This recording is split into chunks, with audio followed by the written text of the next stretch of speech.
Graça e paz, irmãos que estão aqui, os que estão em casa também. Vamos a Deus pela oportunidade de estarmos retornando para o culto de oração. Eu, mês de setembro, não tive a oportunidade de estar pregando.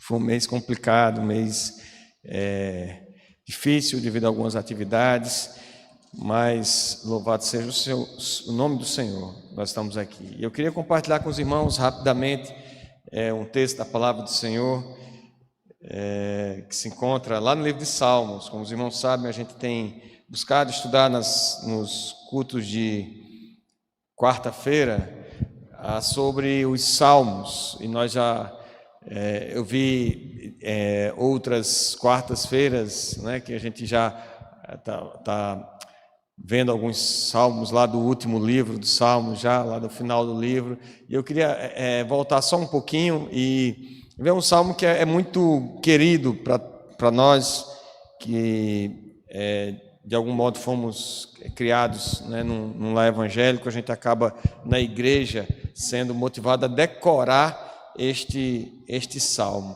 É o salmo de número 100. O salmo de número 100, você possa abrir em casa aí a palavra do Senhor, aqui abrir na Escritura, nesse salmo, diz assim o texto sagrado: celebrai com júbilo ao Senhor todas as terras, servi ao Senhor com alegria, apresentai-vos diante dele com cântico, sabei que o Senhor é Deus, foi ele quem nos fez e dele somos o seu povo e rebanho do seu pastoreio. Entrai por suas portas com ações de graças e nos seus átrios com hinos de louvor.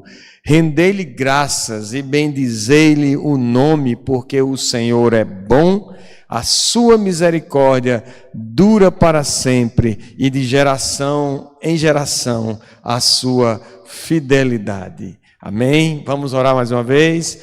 Ó Deus santo e eterno, eu te louvo, Senhor, pelo desafio e pelo privilégio que o Senhor concede a mim, que nem mesmo tenho a formação de pastor, de estar pregando na tua casa, Senhor, compartilhando a tua palavra, e é maravilhoso demais, Senhor, poder estudá-la, poder ser constrangido por ela, estar na tua casa cantando louvores com os irmãos.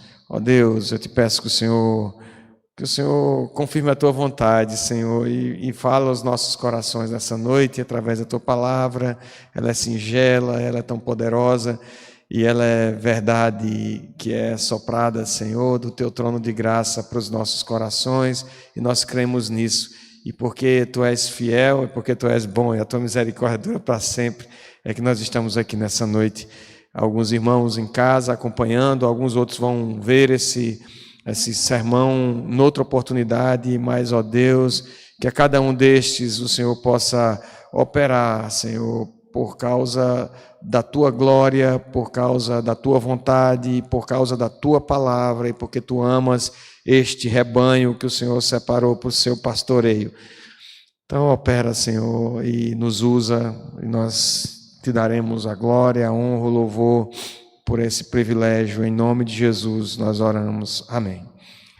Queridos, esse salmo é um salmo que ele vem logo depois de alguns salmos que proclamam que o Senhor é rei, que Deus reina. Então ele é encarado, se você olhar os salmos 93, o Salmo 95 até o Salmo 99, o Salmo 93 diz: reina o Senhor, revestiu-se de glória. O Salmo 95 diz no versículo 3, porque o Senhor é o Deus supremo, o grande rei acima de todos os deuses, e por aí vai. Essa é a toada dos cânticos até o Salmo 99. Reina o Senhor, tremam os povos, ele está entronizado acima dos querubins, abale-se a terra, o Senhor é grande em Sião, exaltado sobre modo elevado acima de todos os povos. E aí o Salmo 100 ele é visto como uma doxologia, que na Bíblia acontece esses momentos doxológicos, que é o momento em que é como se fosse conclusão de glorificação ao nome do Senhor. Estudando o módulo de missões, de fundamento bíblico de missões, o reverendo Chung, ele falava isso, que na verdade missões têm um caráter doxológico, desde Gênesis até Apocalipse, sempre é a glória do Senhor. O objetivo de missões não é pregar o evangelho, não é amar o próximo, tudo isso é meio. O fim é que o nome de Deus seja glorificado até os confins da terra. Então, o Salmo 100, ele tem esse caráter de glorificação do nome do Senhor, e ele é no latim, esse hino de ingresso no templo, ele é considerado, ele tem um nome, chama jubilate, que é a tradução alegre-se, e possivelmente isso era uma convocação que o sacerdote fazia, ou algum dirigente da sinagoga fazia para a participação dos irmãos no culto. É como a gente não teve prelúdio hoje na reunião de oração, né? Mas às vezes no culto a gente tem um prelúdio, é como se fosse esse chamamento para a adoração, que era feito por um sacerdote no templo e depois na sinagoga, nos tempos exílicos e pós-exílicos, feito por um chefe da sinagoga, um mestre, para iniciar o ajuntamento ali. E basicamente, olhando para o texto, eu enxergo a seguinte estrutura, e os irmãos podem concordar ou discordar. Eu vi que a Bíblia de Genebra traz uma certa estrutura, a Bíblia da Reforma, que eu tenho como comentário, traz uma outra estrutura de convite para adoração, fala sobre o rebanho de Deus, entrar nos atos, mas eu vejo, olhando para os verbos, essa semana os meninos lá em casa estão em prova, então já teve a prova de português, e aí a gente acaba sendo motivado também a olhar um pouco essa coisa da construção do texto. E aqui você tem alguns verbos imperativos.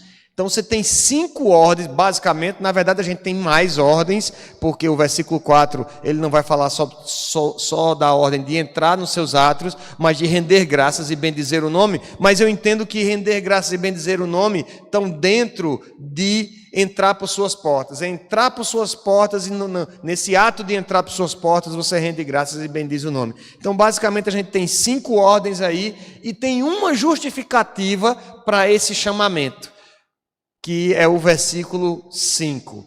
Então, quero motivar os irmãos a estarem em casa. Eu hoje escutei uma parte do sermão só, enquanto estava indo para deixar a Clênia no trabalho, ela estava escutando um sermão do pastor Ted Tripp, eu acho o nome dele, que é irmão do Paul Tripp, e traduzido por Augusto Nicodemos. E aí ele falava sobre a questão de criação de filhos, e que a gente deve falar, aquele texto lá de Deuteronômio, que diz assim, você vai colocar isso nos umbrais de suas portas, e você vai falar ao levantar, e vai falar ao deitar, e vai falar com os filhos quando estiver na sua mesa, e você vai, quando estiver caminhando, você vai lembrar de toda essa lei. E eu penso que ele sugeria no sermão que a gente, para cumprir esse texto da lei de Moisés, que a gente dedicasse algum tempo no nosso dia fazendo isso. Então você está em casa e pode dedicar uns 10 minutinhos ali, 15 minutos, para ler um texto da palavra, orar e louvar um cântico, quem sabe, e de repente todo dia na semana lendo o mesmo texto, você acaba memorizando alguns versículos. Aí eu queria convidar os irmãos para essa prática da memorização, que é uma prática que faz com que a gente se retroalimente sempre, lembre da palavra do Senhor, desses 5 versículos. Celebrai com júbilo ao Senhor todas as terras, servir ao Senhor com alegria. Apresentai-vos diante dele com cânticos, sabei que o Senhor é Deus, foi ele quem nos fez e dele somos o seu povo e rebanho do seu pastoreio. Entrai por suas portas com ações de graças e nos seus átrios com hinos de louvor. Rendei-lhe graças e bendizei-lhe o nome, porque o Senhor é bom e a sua misericórdia dura para sempre, de geração em geração a sua fidelidade. Não tem muito mais o que eu falar, além do que o salmista já deixou aqui expresso. a verdade muito clara de um chamamento para a adoração. Mas eu queria destacar, para essa breve reflexão, essas 5 ordens para nós adorarmos ao Senhor. Quem sabe em casa ou aqui na igreja, nós aprendermos com o salmista nessa convocação, né, a atentarmos para essas 5 ordens, e algumas aplicações que nós podemos fazer, e também o porquê que nós devemos adorar da forma como o salmista nos convoca aqui. A primeira ordem é celebrar com júbilo ao Senhor todas as terras. Celebrar. Esse verbo no original, Calvino traduziu como, não só Calvino, outros comentaristas também, como faça um barulho alegre. Então, o salmista está chamando os irmãos, eu fico imaginando assim, para começar o culto, para começar a reunião, ele está chamando, em vez de vocês ficarem conversando aí, fazendo qualquer tipo de outro barulho, façam um barulho alegre para o Senhor, façam um som de alegria para o Senhor, celebre com júbilo ao Senhor todas as terras. Nosso Deus é um Deus de celebração com júbilo. Muitas vezes a gente está introspectivo na presença do Senhor e nós precisamos derramar lágrimas na presença dele, sim, mas o nosso Deus é um Deus que deve ser adorado também com celebração, com som de alegria, com som de júbilo. E nós devemos nos reunir, e quando nos reunimos é isso que nós fazemos para nos alegrar nele, celebrar a presença dele. E por isso que o outro lado dessa moeda, dessa ordem, é que deixar de se reunir é desperdiçar celebração e alegria. E muitas vezes a gente perde a oportunidade. Tenho certeza que alguns dos irmãos poderiam estar aqui hoje à noite. E eu não sou de fazer questão por número, não. Eu prego para um, para ninguém, ou para casa cheia. Mas a gente desperdiça a oportunidade de estar celebrando com júbilo. Talvez teu dia hoje foi um dia puxado, cansado, um dia triste. E aí você tem a oportunidade de se ajuntar na presença do Senhor com os irmãos e celebrar com alegria, mas você deixa a oportunidade passar. Às vezes no domingo, que é o dia que nós reservamos, Deus criou o mundo em 6 dias. E no 7º dia Ele santificou. Na verdade, o dia mais importante da criação não foi nem o 6º dia em que Ele criou o homem. O dia mais importante da criação foi o 7º, porque no 7º dia Deus descansou da sua obra, mesmo não se cansando, porque a Bíblia diz que Ele não se cansa. Os jovens se cansam, se fatigam, mas os que esperam no Senhor renovarão as suas forças. Então Deus não se cansa, mas Ele descansou no 7º dia e o santificou. O 7º dia é o clímax da criação, para mostrar ao homem que tudo que havia sido criado com um propósito doxológico, com um propósito de adoração, de celebrar o nome e a presença de Deus. E a gente trabalha, às vezes, 6 dias na semana. O 7º dia, que é um dia, ou qualquer outro dia, não precisa ser o 7º necessariamente, ou o 1º, ou o 2º, um dia a gente não consegue separar para adorar ao Senhor. E está aqui quem está falando, quem muitas vezes trabalha no domingo por força do trabalho, porque às vezes eu estou escalado no domingo, mas nós precisamos valorizar esse momento que nós temos de adoração. Não devemos deixar de nos reunir, porque isso é desperdiçar celebração e alegria. E aí ele diz que, mas não é só celebrar aqui no contexto local, há um contexto missiológico, há um contexto de confins da terra. Logo no 1º versículo ele diz: celebrai com júbilo ao Senhor todas as terras. E há quem pense que no Antigo Testamento a palavra do Senhor tinha muito um contexto regionalizado ali para o povo de Israel. Era somente ali a revelação apenas no Antigo Testamento atingia apenas os judeus. E aí eu convoco você a reler novamente Gênesis até Malaquias, só para você pensar tantas as vezes que os profetas, que o próprio Deus falou por boca de Moisés, a palavra da aliança com Abraão, se todas elas não estão encharcadas de todas as nações, confins da terra, todos os povos te louvem, todos os povos sejam abençoados em ti. Todos os povos são o alvo da palavra do Senhor, desde Gênesis até Apocalipse. Talvez o judeu não tenha entendido bem essa manifestação do Senhor, essa revelação, esse objetivo do Senhor. Então, o Senhor já expõe esse caráter de confins da terra e todas as nações, todos os povos, desde sempre. Deus falava às nações através de sua fidelidade a Israel. Hoje nós temos um chamado para os confins da terra. E a palavra lá em Atos, capítulo 1, verso 8, e eu estou falando muito de missões porque ainda não deu para apagar, para substituir pelo novo módulo. Mas a palavra, o conectivo que é usado em Atos 1:8 é o conectivo de ao mesmo tempo, concomitante ali, tanto em Jerusalém, como em toda a Judéia, como em Samaria e até os confins da terra. Então a tradução no português ficou perfeita, porque a nossa missão não é só de fazer pregar o evangelho aqui no Catolé ou em Campina Grande, e quando a gente terminar aqui pregar no Brasil, para quando a gente alcançar o Brasil. Não é uma questão cronológica, é uma questão de, ao mesmo tempo, de concomitância, de fazer na hora que a gente deve fazer, pregar aqui, como pregar também para todo o país, como se a gente puder mandar, ou sustentar, ou enviar, ou orar, ou cooperar com o trabalho nos confins da terra, para fazer também. Essa é a missão da igreja, é fazer tudo ao mesmo tempo.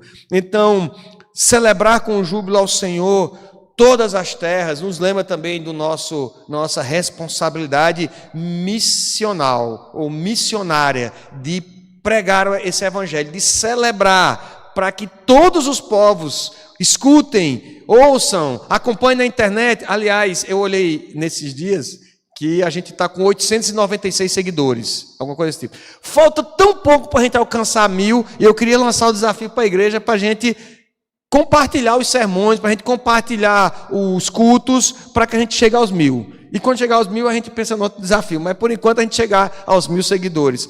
Celebrar com júbilo ao Senhor todas as terras é a primeira ordem. A segunda ordem é servir ao Senhor com alegria.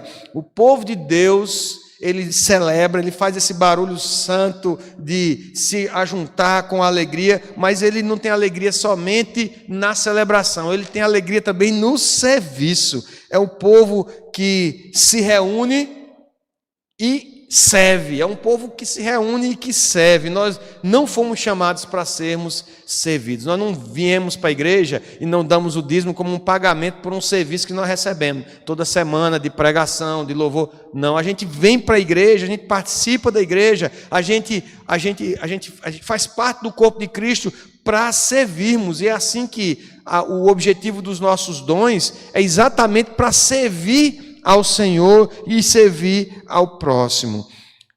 É assim que nós nos achegamos ao Senhor todas as semanas, e todas as vezes que nós nos achegamos é para servi-lo. Não servimos como constrangidos, ainda que sobre nós pese a responsabilidade de pregarmos e de vivermos vida de santidade, mas nós servimos ao Senhor com alegria, porque Deus não é um Deus tirano que nos força a servi-lo, mas nós demonstramos que o amamos quando nós nos deleitamos, quando nós nos alegramos ao servi-lo. Então nós celebramos com júbilo e nós servimos ao Senhor com alegria. Mas essa convocação também tem um outro imperativo aqui, uma outra ordem, que é apresentai-vos, ainda no versículo 2, apresentai-vos diante dele com cântico. Meu Deus do céu, tem coisa que seja mais parecida com um crente do que se juntar para cantar? A música faz parte. Eu participei já de várias reuniões lá no trabalho, lá na polícia. Nenhuma reunião ninguém puxou música. Nunca vi nenhum guarda. Vamos nos reunir aqui, nós temos que decidir sobre a operação agora do feriadão e tal. Vamos cantar uma música aqui para nós começar. Eu nunca vi, mas juntou 3 irmãos para orar, eu quero dizer, eu estou lembrando daquela música, vamos louvar. E se tiver pastor Flauber no meio, ele puxa a capela, sem violão, do jeito que tiver, ele sai puxando. Porque nós temos um chamado na nossa dinâmica, na nossa forma de viver igreja, de adorar o Senhor, de adorá-lo com música. O cântico é uma marca de nossa identidade.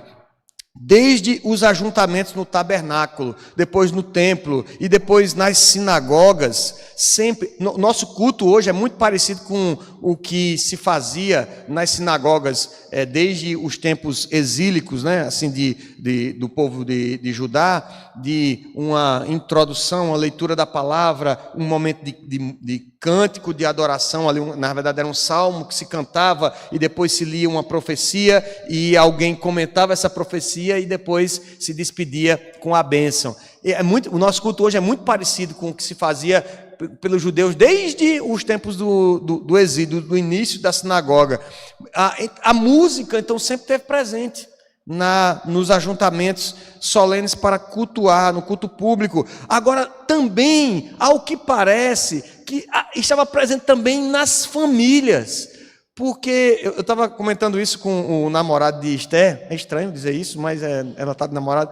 Eu estava comentando com ele em casa, porque por algum momento a gente começou a cantar. Eu, Esther, alguma coisa assim. Aí ele disse, canta também. Ele ficou assim. Eu disse, mas nós precisamos cantar em família. Veja, a invenção do rádio, da TV, do MP3 é uma coisa muito recente, século passado para cá. Quando o salmista está falando de cantar ao Senhor, cantar em um novo cântico, ele está falando num contexto que não tinha rádio, não tinha fita gravada, não tinha... Era para cantar, você cantar em casa, é para você cantar andando, é para você cantar com o povo. Era uma prática de cantar, louvar ao Senhor, adorar a Deus através de cântico. Nós precisamos cantar em casa. Mas eu não sou afinado, mas cante. Louve ao Senhor. Dê o melhor que você puder. Depois chama neto para ajudar aí, a ajustar o seu ouvido e tal, a voz, quem sabe. Mas louve ao Senhor. A música é parte da vida do crente. E nós devemos, então, mesmo no contexto familiar, nós devemos louvar ao Senhor. E de modo que a Bíblia já ordenava que esse louvor existisse, para que todas as famílias da terra pudessem louvá-lo e adorá-lo. Imagino que isso vai acontecer. Um dia a glória do Senhor vai ser manifesta e todas as nações, todos os povos, todos os clãs, todas as famílias vão estar louvando e adorando o nome do Senhor. O que nós fazemos aqui enquanto igreja, o que você faz em casa, cantando no chuveiro, louvando a Deus com seus filhos, ou sozinho, o que a gente faz é ensaiar o que a gente vai fazer nos novos céus e nova terra. Não sei se com acompanhamento de Timóteo, restaurado aí e tal, pela glória do Senhor, Silas, corpo glorificado, guitarra glorificada, louvando ao Senhor. Não sei como é que vai ser o acompanhamento, mas eu sei que nós vamos fazer isso pelos séculos dos séculos. Então, é bom que você vá se acostumando e vá louvando com cânticos, porque a ordem é essa: apresentem-se diante do Senhor com cânticos, apresentai-vos diante dele com cântico. Quarta ordem: sabei que o Senhor é Deus, foi ele quem nos fez e dele somos o seu povo e rebanho do seu pastoreio. É interessante, esse verbo, quando a gente está preparando aula, dentro da pedagogia tem uma linha de pesquisa, tem um tipo de taxonomia que a gente chama, que são os verbos que a gente usa para preparar a aula e dizer assim, não, qual é o seu objetivo na aula? E tem uma série de verbos que você usa. E esses verbos saber, compreender, são considerados os mais complexos, quando você estabelece para o teu objetivo de aula que no final da aula o objetivo é que o aluno compreenda isso ou saiba aquilo, porque não tem nem como você avaliar bem isso, é uma coisa que é muito da consciência de cada um e da forma como ele vai aplicar aquele conhecimento. E o salmista aqui é interessante que ele chama a gente, dá uma ordem para a gente saber. É como se estivesse chamando a gente para a consciência que a gente precisa ter. Que a gente pode entrar cantando com júbilo sem a consciência correta de que Ele é Deus. Que nós estamos louvando, fazendo um barulho santo, adorando o Seu nome, servindo sem a consciência. E ele diz assim, sabei, tenham consciência de que Ele é Deus, que o Senhor, Jeová, é Deus, foi Ele quem nos fez e dele somos o seu povo e rebanho do seu pastoreio. Essa consciência é que não só que Ele é Deus, mas que Ele nos criou, e porque Ele nos criou, nós somos dele, e nós somos dele não só como um objeto, mas nós somos como ovelha que Ele cuida, ovelha do seu pastoreio. É consciência que Ele é Deus, e não nós somos deuses, porque nós somos tentados muitas vezes a colocar o nosso eu como Deus no nosso coração. E a gente vem muitas vezes adorar na casa do Senhor pensando na gente mesmo, no meu benefício, na minha vaidade, na minha pessoa, em ser reconhecido. E ele diz assim, sabei que o Senhor é Deus.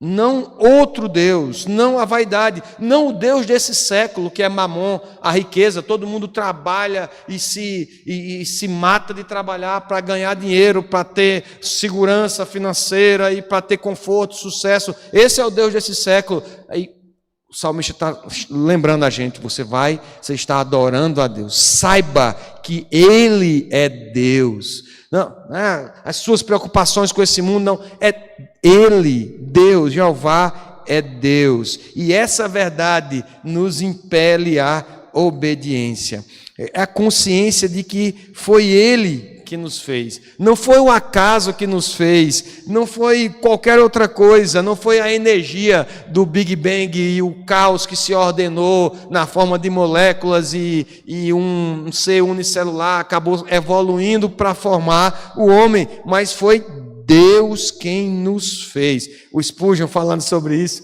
ele diz assim, nunca vi uma criança espantar-se por ouvir que foi criada por Deus, pois há um instinto no homem que concorda com isso. Você fala para a criança que ele veio fruto da evolução de um ancestral comum com um macaco, ele vai se assustar.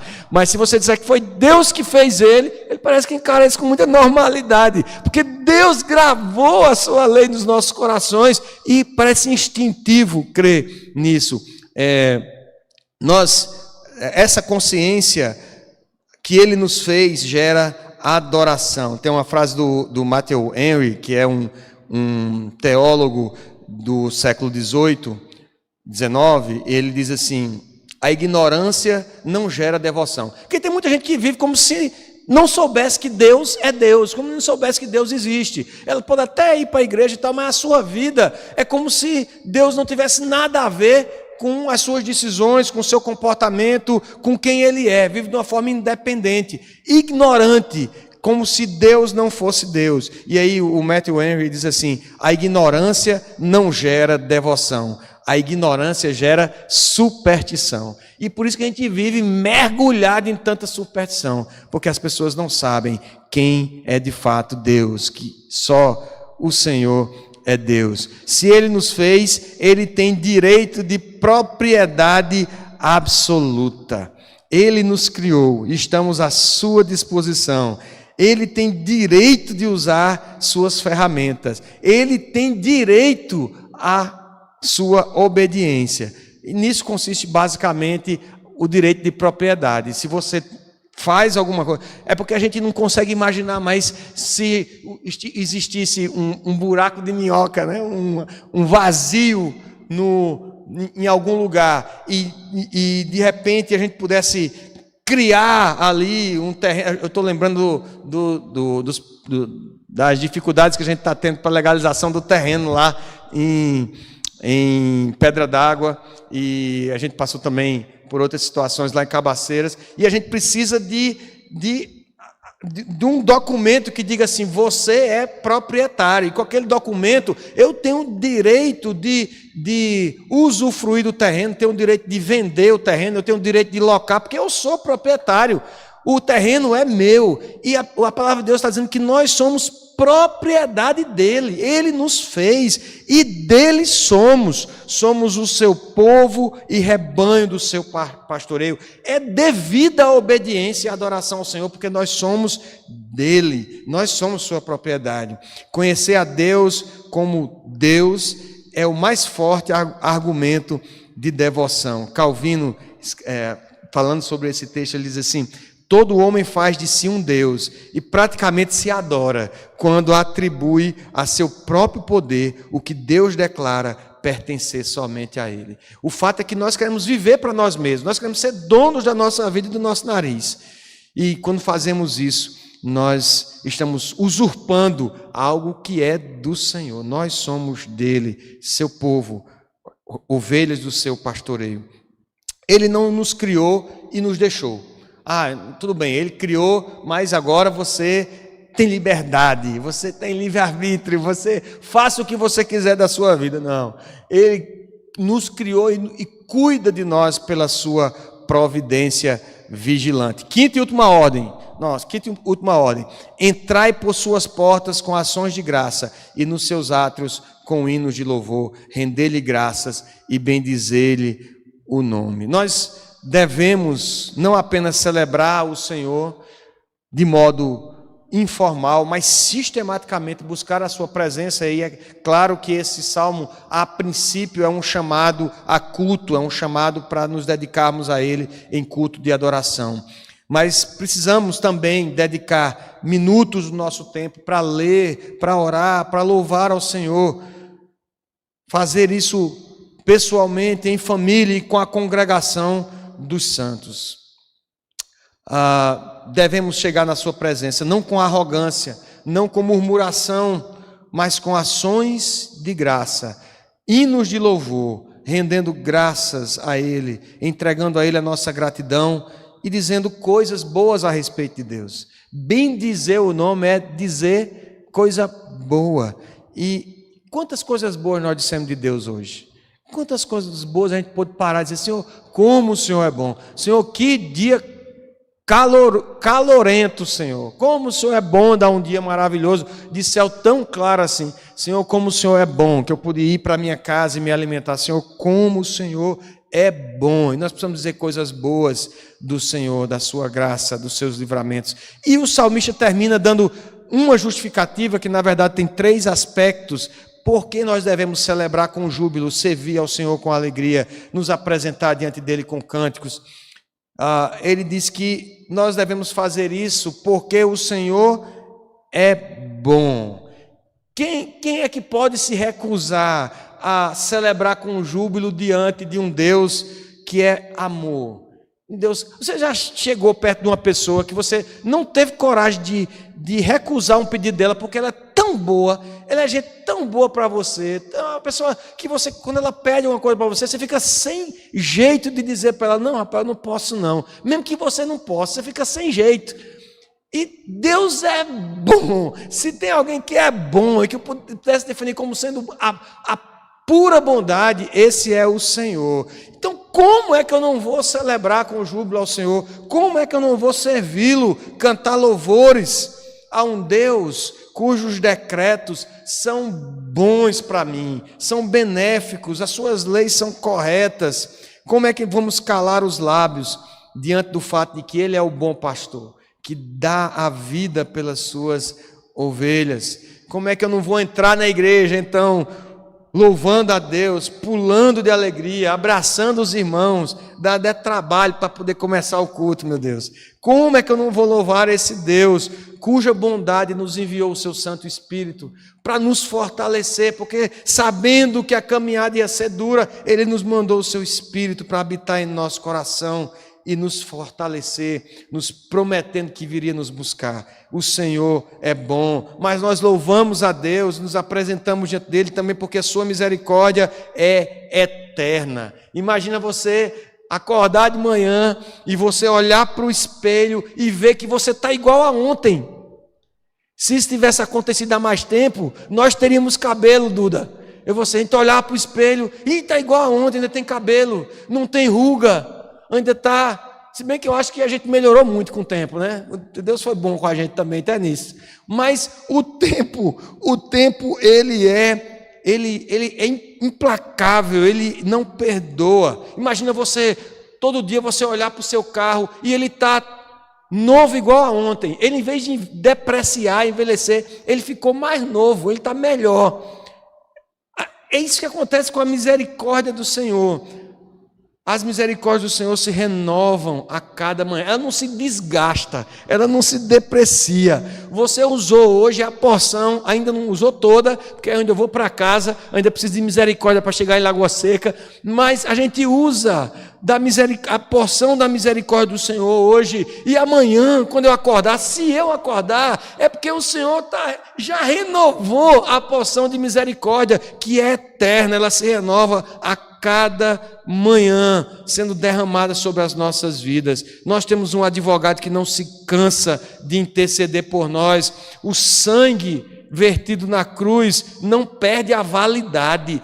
O sangue, ele é válido indefinidamente pelos séculos dos séculos. A cada dia tem a mesma autoridade, a suficiência de nos conceder perdão, nos tomar pela mão, nos guiar pelo conselho sábio. Essa é a misericórdia do Senhor se renovando sobre nós, ela é eterna. E mesmo em meio a lutas e tribulações, o Senhor nos garante. Se for preciso, o Espírito Santo intercede por nós com gemidos inexprimíveis e nós seremos recebidos na glória.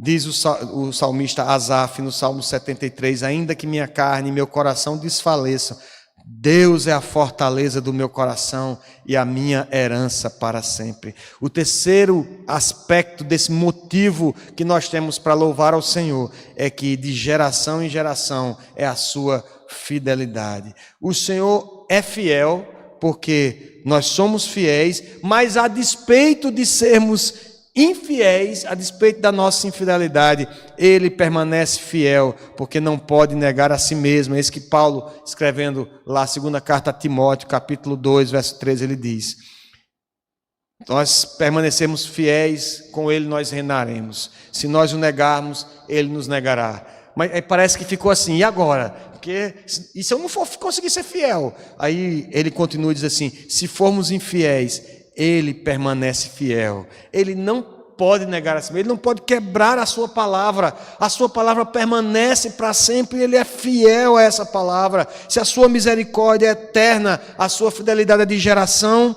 em geração, nós podemos descansar na sua palavra, nós podemos confiar que Ele não muda, que Ele nos assegura salvação, e nós podemos crer nisso. E devemos ensinar isso às próximas gerações, porque se a fidelidade do Senhor é de geração em geração, as próximas gerações vão ser a testemunha da fidelidade do Senhor, se elas aprenderem conosco esse testemunho de que Deus é fiel. Nós devemos ensinar, se o Senhor é fiel, sua palavra permanece, se a sua palavra permanece, nós podemos descansar nele, que Ele sempre nos trata como filhos. Aplicações para nós encerrarmos. Meu querido, a minha primeira pergunta que eu faço, a guisa de aplicação é: você tem valorizado o tempo de culto na presença de Deus ou em família para celebrá-lo? Será que nós temos valorizado, que nós temos essa oportunidade, o privilégio de celebrarmos com alegria ao Senhor? Será que nós temos servido a esse Deus de glória, fiel, amoroso, com alegria, ou apenas por causa da responsabilidade, da obrigação que está sobre nós? E eu não falo apenas só sobre o trabalho na igreja. A gente estava comentando no grupo Discipulado de Homens sobre 2 Coríntios 5, em que o apóstolo Paulo diz assim: vocês são embaixadores da reconciliação, como se Deus, versículo 20 do capítulo 5, ele diz assim: de sorte que somos embaixadores em nome de Cristo, como se Deus exortasse por nosso intermédio. E o embaixador é colocado pelo governo lá no outro país para representar o governo. Então, se ele está lá, é porque o governo tem um propósito político, econômico, qualquer que seja. Tem um interesse lá. Então, se você está no seu trabalho, está trabalhando como você está trabalhando, se está estudando, está fazendo o que você faz hoje, está na sua família, você está lá porque Deus colocou você no lugar onde você está para que você possa representar o Senhor, ser embaixador da reconciliação. Nosso serviço é a Deus e por isso deve ser feito com alegria. Você tem experimentado cantar ao Senhor em casa, sozinho, em família, na igreja? Se o Senhor é Deus, o homem que serve a Deus é humilde.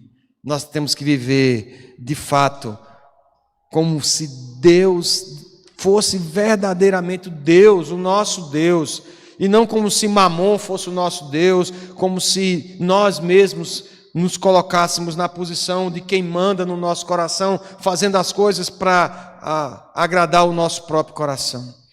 Deus não nos fez como uma tela ou uma escultura que não tem capacidade de prestar homenagem, culto a Ele. Ele nos criou de modo que possamos buscá-lo, adorá-lo. Nem deu corda, não criou o mundo dando corda e deixando o mundo entregue a si mesmo a sua sorte.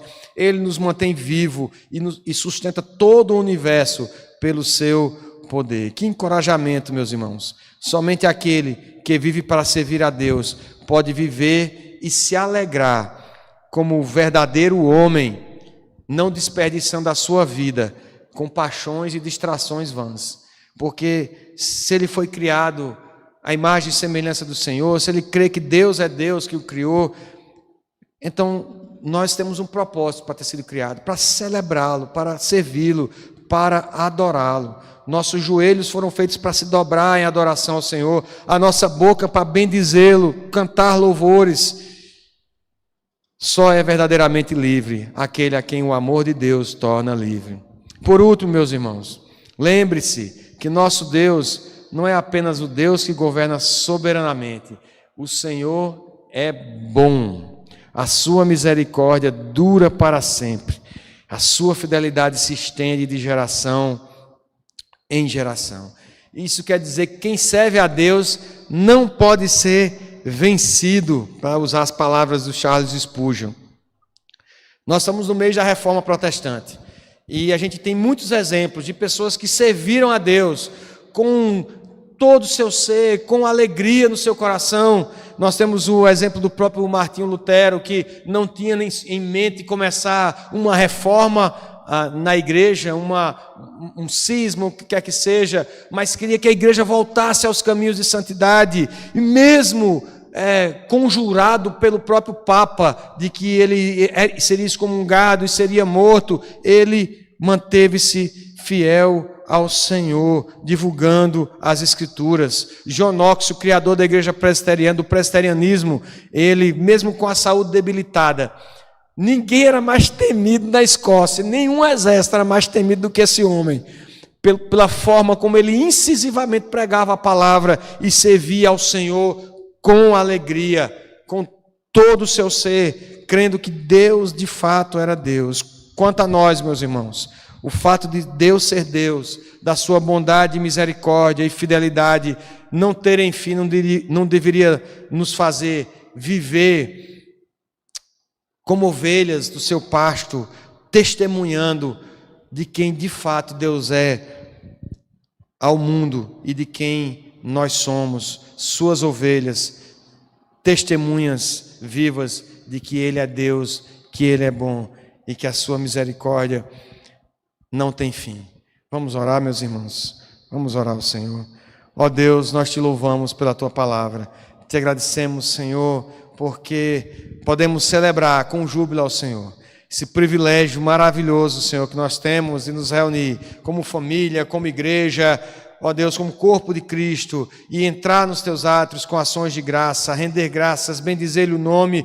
Ó Deus, nós te louvamos porque o Senhor é Deus, porque as suas misericórdias, Senhor, são eternas. Ó Deus, grande é a fidelidade do Senhor, de geração em geração. Isso é motivo suficiente para nós te adorarmos. Ó Pai, nos ensina, Senhor, a destronarmos o nosso eu do nosso coração, o mamon desse mundo, Senhor, para nós olharmos para o Senhor e nos alegrarmos em Ti, em servi-lo, em sabermos que o Senhor é bom. Opera em nós, Senhor, a Tua palavra, aplica em nosso coração para a glória do Teu nome. É assim que nós te oramos, agradecidos, Senhor, em nome de Jesus. Amém.